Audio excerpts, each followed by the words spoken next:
म्हणून पोलिसांनी वेगवेगळी पथकं तयार केली, राज्यकर्त्यांनी मोठी आव्हानं केली आणि पुण्यामध्ये तो स्वतः वाल्मिक कराड शरण येतो, सरेंडर होतो, पण पोलिसांच्या हाताला लागत नाही। हे लागत नाही म्हणून का लावला गेला नाही किंवा आजच तो शरण झाला याच्यावर सुद्धा शंका उत्पन्न व्हायला तशी जागा आहे की आजच आम्ही वर्तमानपत्रामध्ये असं वाचलं की काल राज्याचे मुख्यमंत्री देवेंद्रजी फडणवीस आणि मंत्री धनंजय मुंडे हे सह्याद्री अतिथीगृहावर दीर्घकाळ चर्चा करत होते। आता काल त्यांनी चर्चा करावी आणि आज वाल्मिक कराड त्या ठिकाणी शरण यावा, सरेंडर व्हावा, हा योगायोग म्हणावा का पोलिसांच्या हाताला न लागता तो स्वतःच पोलीस स्टेशनला जावा, हे सगळं घडवलेलं नाट्य आहे का, अशी महाराष्ट्राच्या मनामध्ये शंका यायला जागा आहे।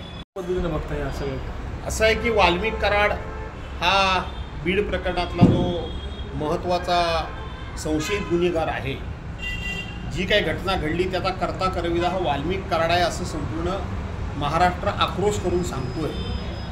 आमच्या पोलीस खात्याचं नाव खूप मोठं आहे, पण नाव मोठं आणि लक्षण खोटं अशी परिस्थिती आज महाराष्ट्रामध्ये पोलीस खात्याची झालेली आहे की हा वाल्मिक कराड हाताला न लागणं, वाल्मिक कराडपेक्षा वाल्मिक कराडच्या पाठीमागचा राजकीय बोलवता धनी कोण कोण असा प्रश्न हा या ठिकाणी उपस्थित न होता त्याचं नाव अनेकांनी घेतलं। तो राजकारणामधला सत्तेमधला एक मंत्री असताना पोलिसांची हतबलता आहे का या ठिकाणी सत्ताधारी पक्षाचंच या वाल्मिक कराड आणि त्यांच्या सहकाऱ्यांना संरक्षण आहे, अशा पद्धतीनं संपूर्ण महाराष्ट्राच्या मनामध्ये एक शंका निर्माण झाली होती।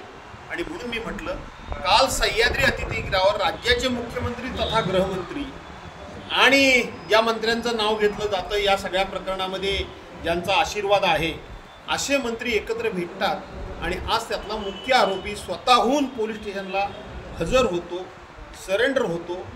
या सगळ्यातून महाराष्ट्रातली जनता नक्कीच योग्य तो बोध घेईल।